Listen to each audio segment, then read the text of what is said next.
Om Purnamida Purnamidam Purnat Purnamudachyate Purnasya Purnamadaya Purnameva Vasishyate Om Shanti Shanti Shanti. Om, and that Brahman is infinite. This phenomenal world is also infinite. But this is only a projection of that. Nevertheless, if this is taken away, that remains infinite as before. Om, peace to the individuals, peace to the planets, peace to the animals.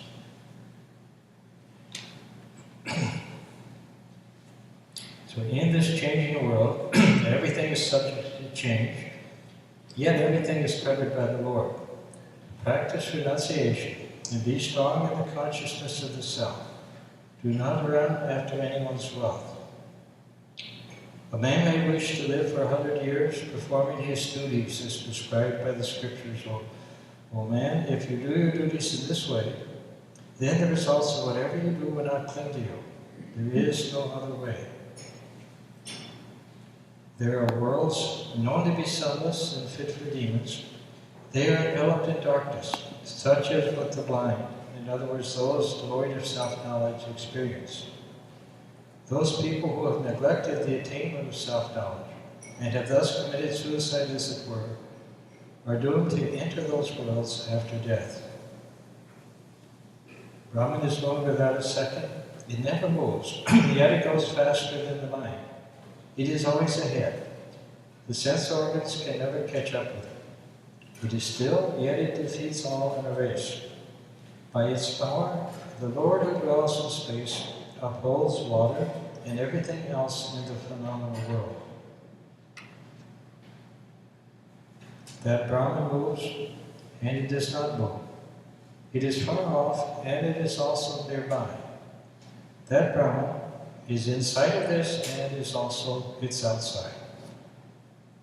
He who sees everything in himself, and himself in everything, never hates anything.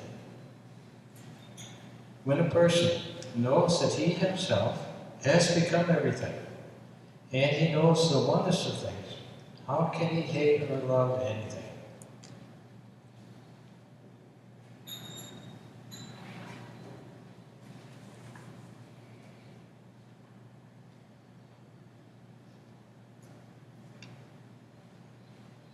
Okay, so that brings us up to verse 8.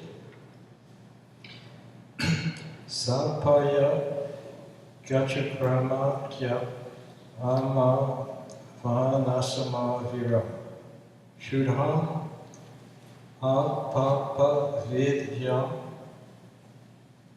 kadir manisi paridihi swayambhurya tatataya totam Vyada dashachas svatibhyaha samabhya. So he, the self, is all-pervasive, radiant, without a form, without any defect, immaculate, untainted, all-knowing, the master of his own mind, the best of all, of independent origin and eternal. He dispenses to each his due. So here the discussion is on how peace can be obtained. As long as there is a sense of dualism, our relations with others are bound to be sometimes friendly and sometimes hostile. The idea is to have a mind that accepts the whole world as its own, a mind that is as broad as the sky. It should be pure, bright, free, and all-embracing. This is possible when we feel ourselves to be the self of all. Non-dualism believes that this is the true nature of the self. If it seems to be otherwise, it is because of some adventitious attribute. It is no part of its being. The self is purely a witness, not involved in any kind, in any part of the phenomenal world. Yet the phenomenal world goes on only because of the self. It is like a lamp. A lamp gives light, without which nothing, good or bad, can be seen. But the lamp is not affected by whatever way the light is used. The position of the self vis-a-vis the phenomenal world is like that. So as we had discussed last week, that this idea of the one self in everything, of the one consciousness pervading the universe, and this one consciousness being the only consciousness, the only thing in existence, is what's called Advaita non-duality. You know, it's when you become kind of one with Brahman, when you attain this higher knowledge, you realize that your consciousness is within everything in the universe. And so that oneness then means that every being is your own self, and so there's complete and total harmony with all of existence. As soon as there's a sense of two, as soon as there's a sense of me and you as something different, then even though we may be great friends, we may have great love for each other, still there's friction, there's conflict. Like sitting in one person wants to go to the movie, another person wants to stay home. Now, if they're civil people, they'll work it out. One person says, okay, I'll go to the movie with you. But still, there's been a bump of egos. And even though when we're civilized, when we're kind of gentle people, we work these things out without much hassle or difficulty. But still, there's two egos with their desires kind of bumping into each other. Now, I remember Swami Varadananda one time told a joke. He said, you know what marriage is like? He said, the first year, the husband talks and the wife listens. He said, the second year, the wife talks and the husband listens. He said, the third year, they both talk and the neighbors listen.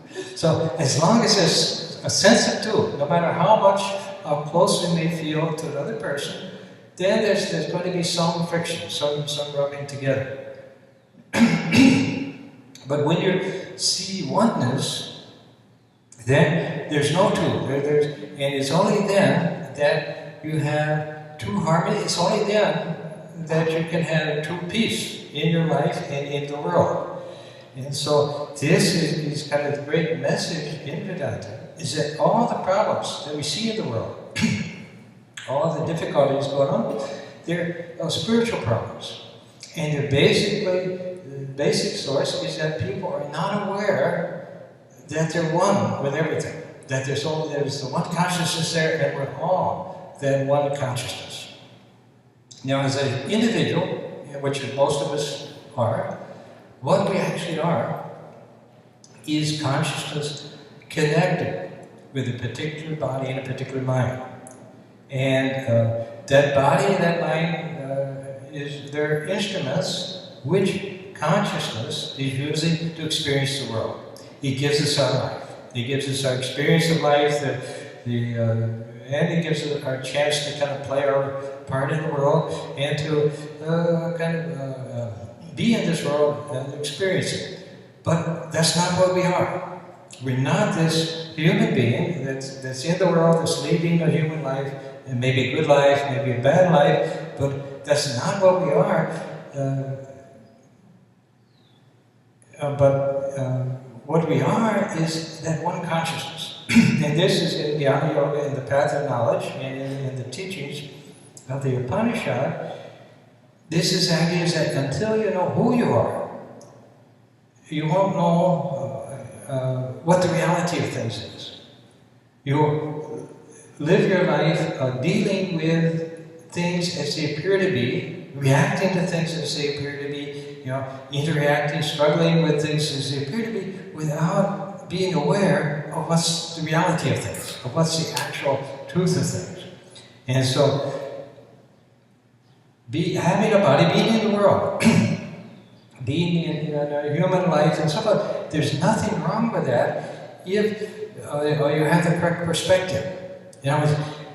It's when you forget who you are, when you forget what's really going on and what's really happening, and get totally absorbed in your experiences, then is when you get kind of lost. And this is the ajnana, the ignorance.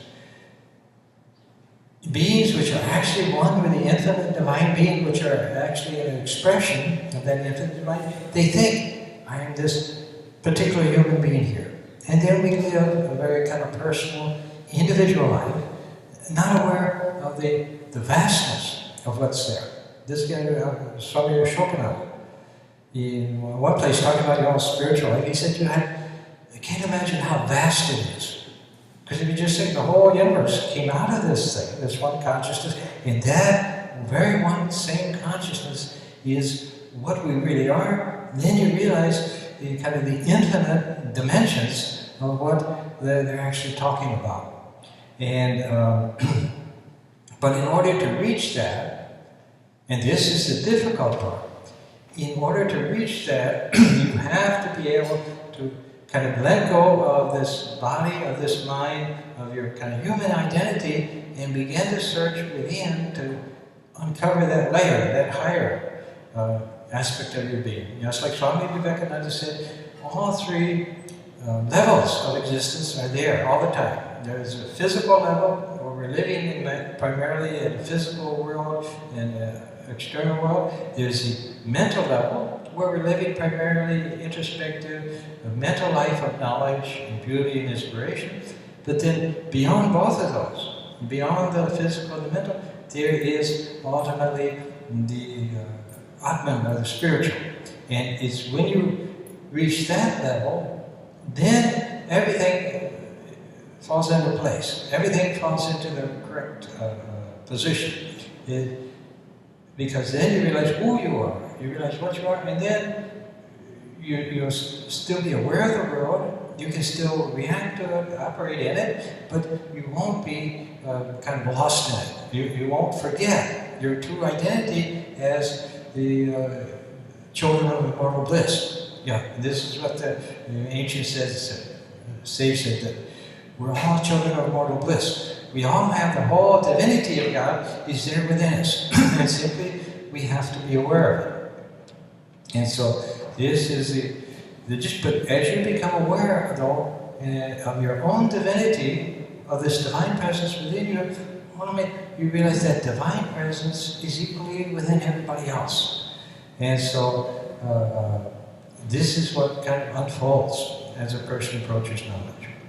Now, as an individual, I may be a very good person, and I may be very helpful, very unselfish, do very good work in the world, and so forth. But I'm doing it as an individual, which is separate from everything else.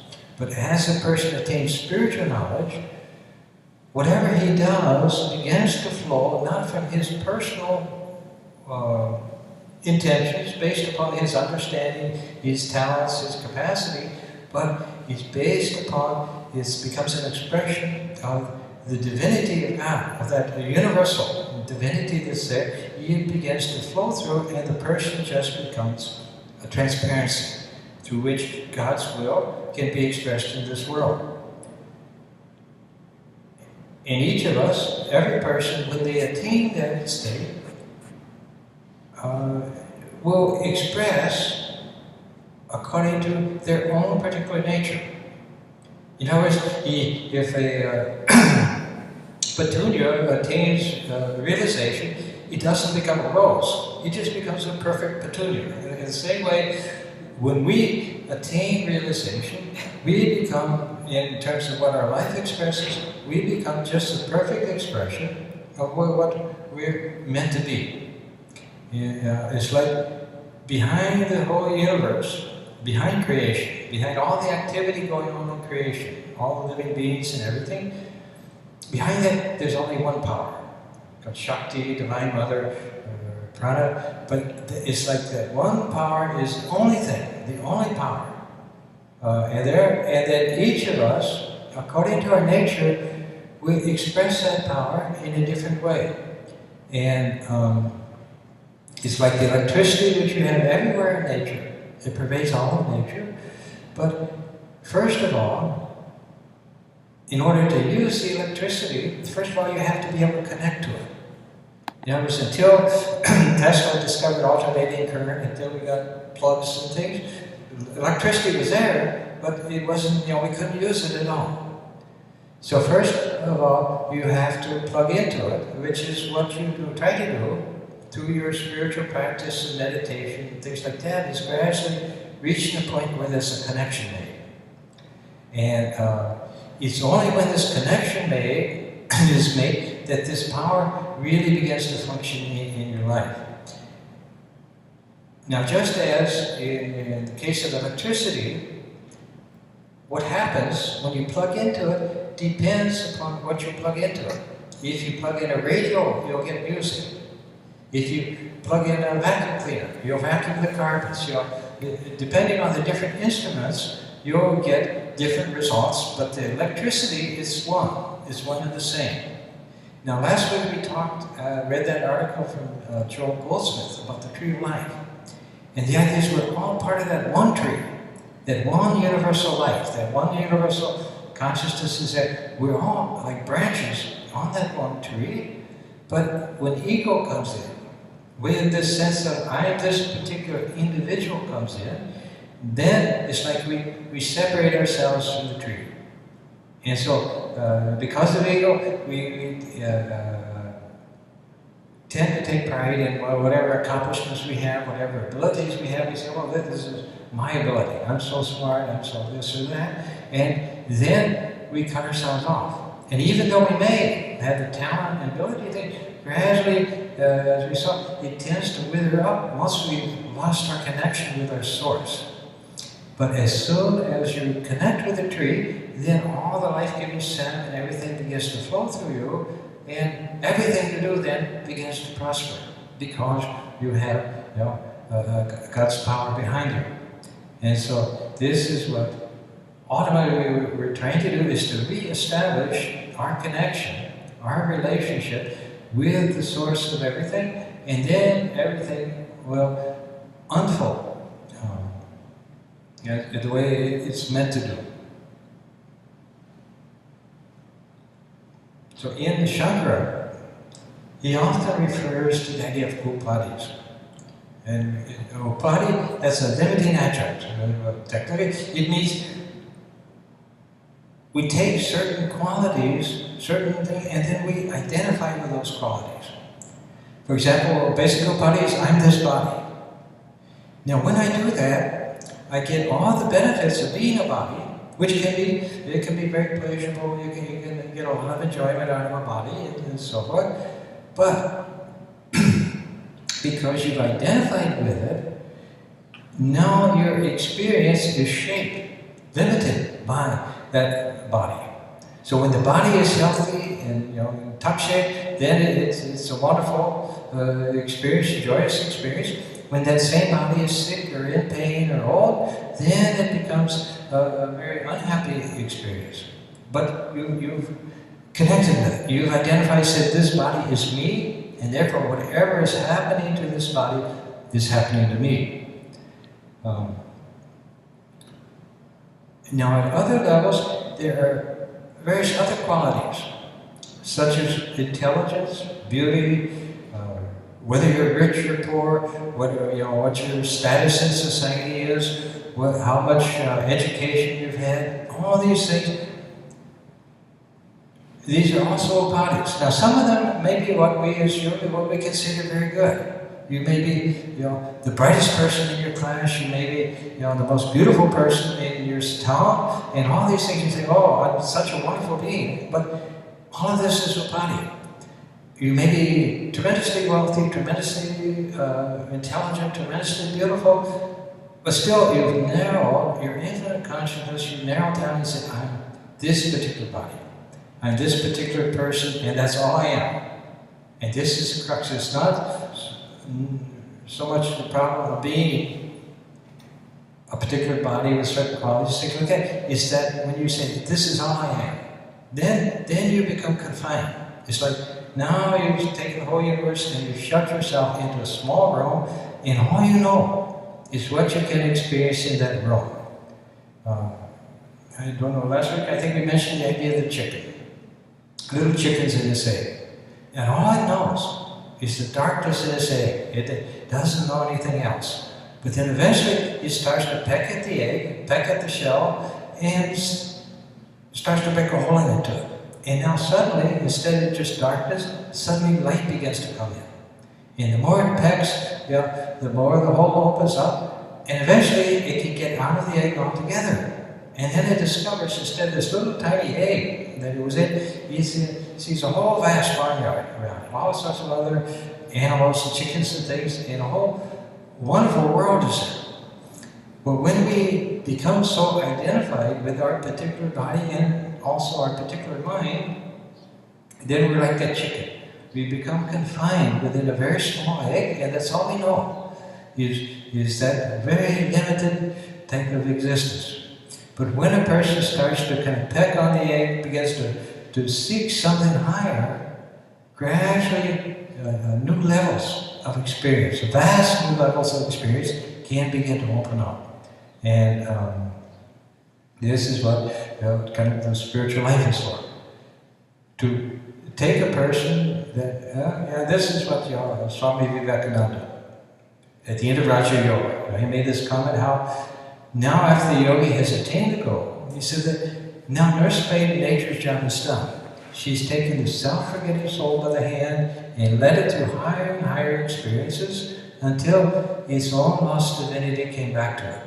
And then she leaves it with God. So right now, we're all, in truth, we're all in God, we're all divine, but we have become kind of confined into this very narrow existence. And then kind of the spiritual aspect starting to try to break himself out, to expand, and eventually things begin to develop.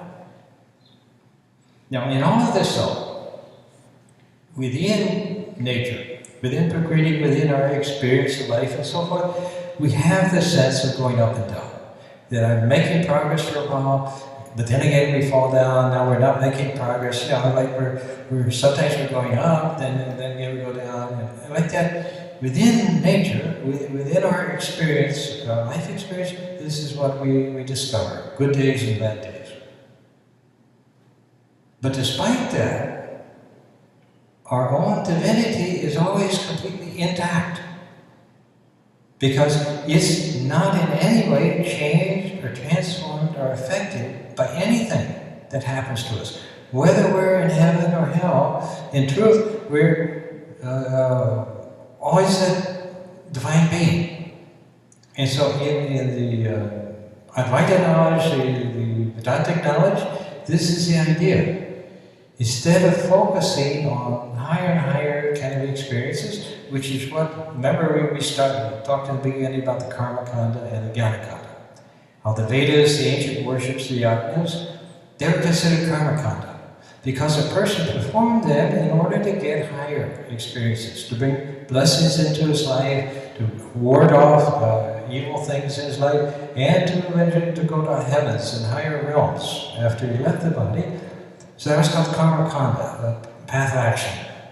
You perform these worships, or you perform various rituals, or various kind of moral deeds, things like that, in order to progress, to develop.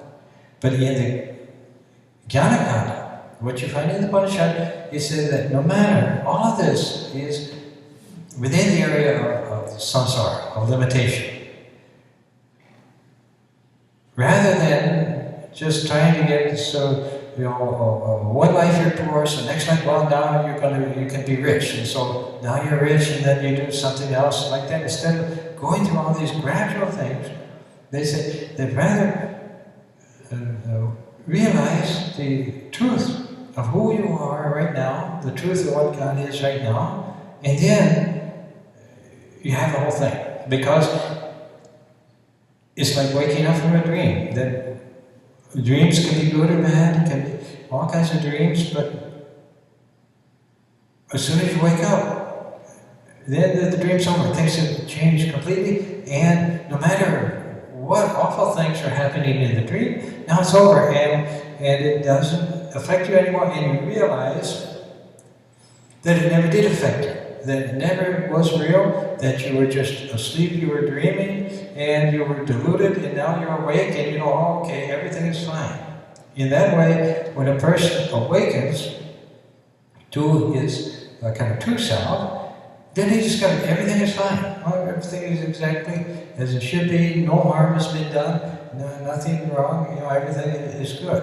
And so, like that, this is what the Vivekananda is trying to take a person directly to this realization, which gets to the reality of the universe.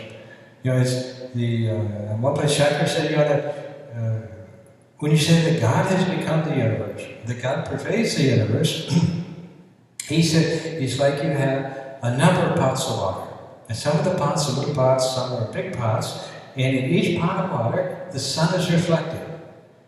Now, if our pot gets bigger, we have a bigger reflection. We feel more light and so forth. But all of these pots are only reflecting the sun. They're not the sun. And their conditions, small or large, or cloudy or dirty, anything, has no effect at all on the sun.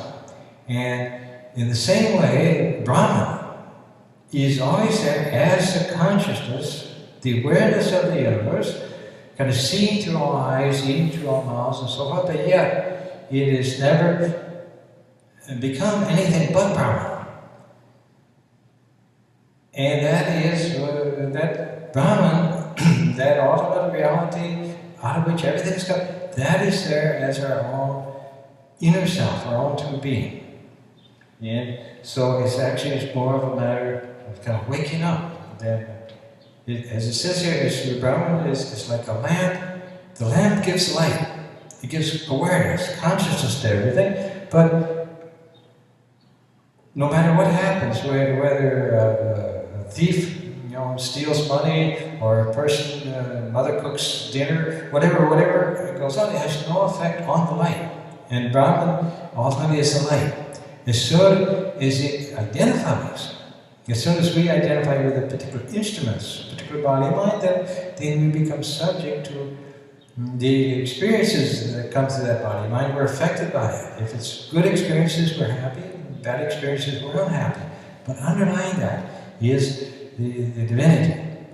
Now, the more we get into the material existence, physical existence, the more subject we become to the pairs of opposites, of pleasure, pain, and good and bad, and the more limited we become.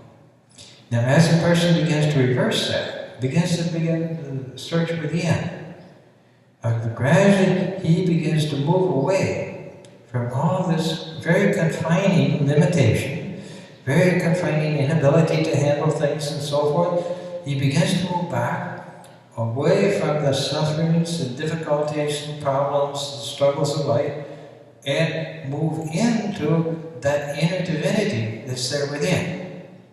Now, even though theoretically a person can attain realization in an instant, and in fact, actual realization is in an instant. But it's like, in one person, it's like, to get to the edge of a cliff, you may have 50 steps to go, or you may have 5,000 steps to go. But once you get to the cliff and jump off, then it's all right there. So in the same way, in terms of our personal development, it may take us one life to get to where we want to go, or it may take 100 lives, depending on how we've developed to reach that point, where we're actually ready for the kind of experience of this reality. But when you get it, it comes instantly. Just you're either asleep or you're awake. Yeah. And so this is the idea: is that just as the lamp gives light, and because of light, everything can be experienced. Because of that consciousness, everything can be experienced. But yet, that consciousness, that experience is filtered through particular bodies and minds. And so, some people are having happy lives, some people are having unhappy lives. But in no time does it have any effect on the reality of our being. Because that's always fully intact, fully unaffected, fully unchanged. You're like the person seated in the theater watching a movie. And that's all it is. Movies come, we watch it, we enjoy it. All the time we're in the lap of God. All the time we're with God. As soon as we become, in the smallest sense, aware, of that I'm actually sitting in the lap of God, then all your problems, all your difficulties and so on, they begin to disappear, and everything then becomes a joy. And from the human standpoint, some things give us pleasure, some things give us unhappiness. Some things make us happy, some things make us unhappy. But once you stop trying to get your happiness out of the experiences that come, and begin to relax and kind of go back inside, you find that there's a joy that begins to come that is always there. And it doesn't need anything to cause it. And because it's not like the people's normal search for happiness, where they're always thinking that if I can get a certain thing, a certain relationship, a certain amount of money, a certain fame, what are all the things that people are running after in the world, they're always thinking, if I can get this thing here, then I'm going to be completely satisfied and happy. And as we said before, the person, he gets his $1 million, and then he finds out he's really not that much happier than he was before. But as soon as you begin to go kind of within, reverse that direction, learn to kind of let go of trying to grab things out there, you begin to start to go back in, not depending. First of all, not depending on the world, on other people, on anything else to bring you satisfaction, to bring you happiness, but just kind of letting the world be as it is. Then you'll find that within yourself starts to unfold this inner peace and satisfaction and joy. And as we said before, that when you're happy, when you begin to touch this happiness, then you'll find that you're happy in all situations. Once you stop thinking in terms of this situation has to work the way I want it to do, otherwise I'm not going to be happy, then you'll start to, you'll discover that when you're happy, when you're at peace, when you're feeling satisfied, then all the experiences, they become a joy. And in other words, your happiness now is not depending on some kind of experience that's going on outside. It's now coming from within. Because that happiness, that bliss, Nanda, this is your natural state. It's normal to be happy. And it's also normal to be good and loving. But we create mental barriers and blockages and things that prevent those things to happen. And as you start to get this kind of inner connection and attunement, you find not only do you become happy, first of all you become kind of calm and centered and sort of steady, and then gradually you start to become a little more peaceful and happy, but you also find that you can handle life much better than the ordinary person. The ordinary person has to depend entirely on his own abilities, his own understanding, his own capacities in order to deal with the world. The spiritual person, on the other hand, has this presence of God within, which begins to provide, it can provide inspiration, guidance, intuition, but it can, life begins to become just a spontaneous kind of flow of things, and without any strain on your part. As you move towards the truth of things, towards the presence of God within, you begin to realize that everything comes by grace. Everything comes by God, and that if you can truly let it start to function, you'll see how wonderful kind of your life can be, both the inside and out. But it's like when our ego is in charge, when the ego is saying, okay, I'm going to accomplish this, and I'm going to do this, and I'm going to make this happen, then that tends to block out kind of the power of God, the will of God, and then things go according to our own capacity. But when you can make the connection and bring the presence of God actually into your life, then everything begins to fall into place. And instead of worrying and struggling and striving, trying to make things happen, you find that life just flows. It flows spontaneously and naturally, and it flows so much more effectively than when you were in charge.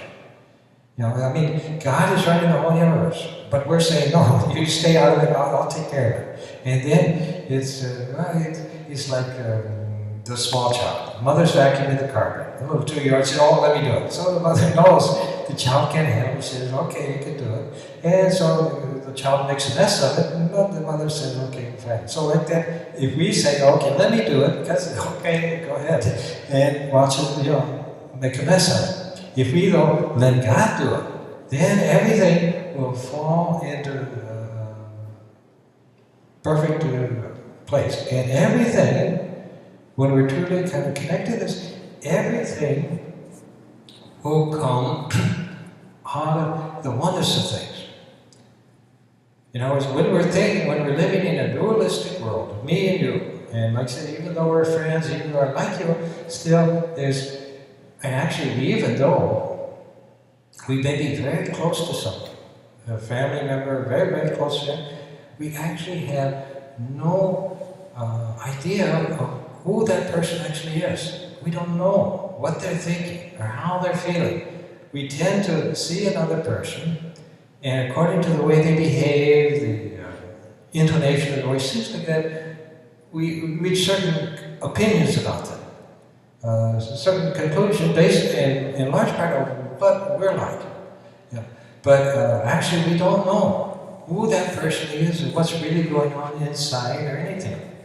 But when you're attuned or connected, your actions are coming out of the one consciousness, and whatever you do is going to be best, not just for you, but for everybody else, because you're now functioning in harmony with the whole universe. And more, that functioning in harmony with the whole universe begins to grow and develop, so that only good will come from you. And so, as I said, in the earlier verses, that when a person knows that he himself has become everything, and he knows the oneness of things, how can he hate or love anything? In other words, normally we look at the world and we think in terms of hate and love, that I love this person, but I hate this person, and like that is going on. But when you realize it's all an expression of one self, and that you are that self, that you're at least part of that self, and connected with that self, then the idea of individual liking and disliking is replaced by a universal kind of acceptance and worship of the divinity that's present in all things. And once the smallest amount of this type of harmony, of awareness of unity comes, then you see how all the world's problems would be solved. What a wonderful world it would be if people were just good and wise, they weren't selfish, they didn't hate each other, they didn't have us and them mentalities. If all these things could gradually be eliminated, and if people felt that they were living in this world as temples of God, as doing worship of God, as part of that kind of wonderful divine play, then the world would become a paradise. And this is what in Hinduism, when they speak of the golden age, they talk of Satya Yuga, the age of truth. Because as soon as people know the truth, as soon as they, in a small degree, they begin to remove the ignorance that's covering them, that's blocking out the truth and making them think I've got to compete with this person or fight with this person, then everything would flow together harmoniously. And so this is kind of the highest truth, better than just morality, better than just ethics, of saying I want to be a good person, so I'm not going to do bad things, I'm not going to be selfish and things like that. Beyond that, much higher than that, is the spiritual development that makes all of the morality and ethics just come kind of naturally. That because it's coming out of an awareness of the oneness of the unity of things.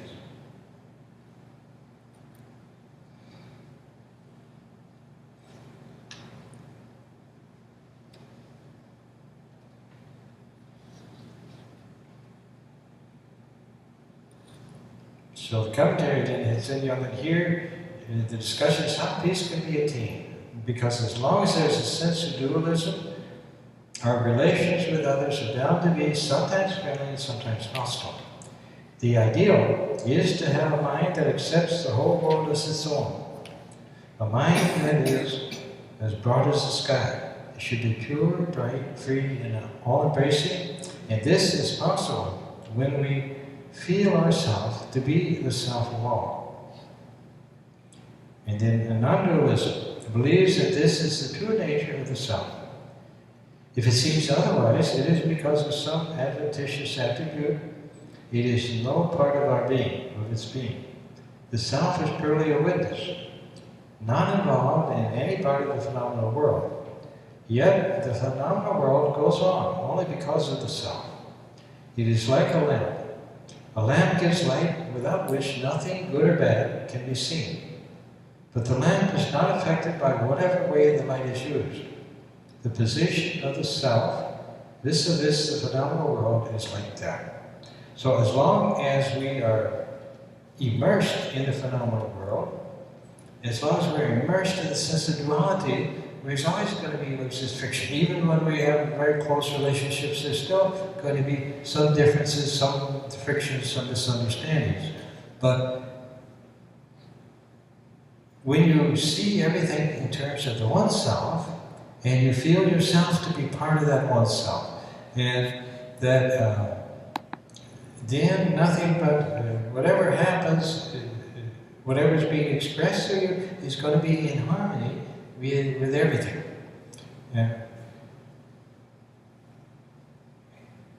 In our normal, relationships, we tend to love some people, we tend to dislike or hate other people, and our capacity to express love is very limited by what we can understand and so forth. But when you're in oneness with things, then everything is what they call impersonal love. Everything is being expressed through you, not as your personal emotional thing or your personal desire or anything else. It's just the one self flowing through you and expressing towards everything else. And then it doesn't matter whether the person is beautiful or ugly or intelligent or non-intelligent, whatever the person is, you see, this also is the Lord. And you see that underlying divinity, and so you then are kind of in harmony with all things, and there's kind of all sense of conflict and us and them and division gradually goes away. I mean, imagine if politicians were even a tiny bit spiritual. You look at Bible and the things that go on in politics, and this is all over the world. Every country where there's a huge class living in poverty, there is a huge super rich. I just read a couple days ago. So there's 62 people in the world who have as much money as like the bottom 50% of the world, like the bottom 3.5 billion people or something. 62 people. And those 62 people are busy grabbing everything else they can get usually. So like that, this is what keeps the world off balance, keeps things, problems in the world, keeps people miserable and unhappy. And you look at politicians, so many they're busy grabbing power for themselves. I think Gaddafi, I heard he had something like $200 billion stashed away over to Switzerland or somewhere. So like that, the world is full of problems and difficulties, but the source of all those problems is ultimately the ajnana and the ignorance of who we really are. when you begin to get a small sense of who you really are, you develop a sense of dignity, of integrity, and you also then have respect for other people, so that it becomes natural just to be good, courteous, and good to everyone, because it's the natural state. When you become to realize that I'm a spiritual being, and not just this very kind of limited human beings fighting against the world, competing, struggling, but then I'm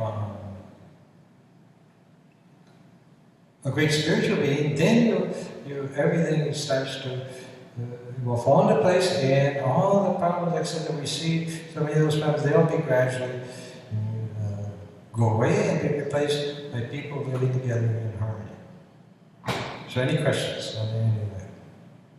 So this is carrying on the theme still, which I said is the kind of the main theme of the Isha Upanishad, is this oneness of things. This all, the one self, the one consciousness is that within everything, ultimately, it's the only thing that exists, and that in its fullness, in its entirety, is the true nature of each and every individual.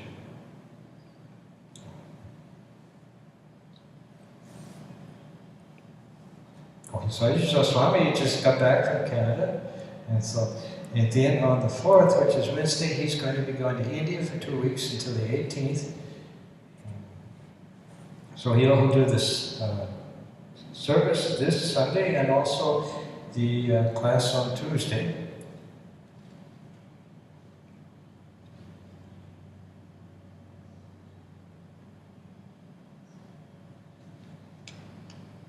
And then last week in June, we have Swami Varadananda. We'll do a retreat up at Ganges. We just had the retreat with Swami Vivekananda.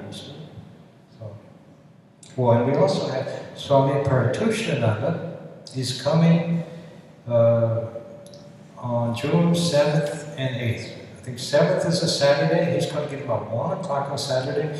He's got a program, I think Saturday evening, maybe Hindu temple somewhere. Sunday he'll do the talk here on June 8th on why we should worship Sri Krishna. And we also have another Swami Nikhilotmananda is coming, and he is going to be here June 21st to the 23rd or so, and then again he'll come back the 26th, 28th, and he is a great exponent of the Ramayana. And so he is going to do some programs for that while he's here. Om Asatoma Sagyaya Tamsoma Jyotirgaya Mrityurma Amitam Gaya Om Shanti Shanti Shanti. O Lord, lead us from the unreal to the real. Lead us from darkness to light, and lead us from death to immortality. Peace, peace,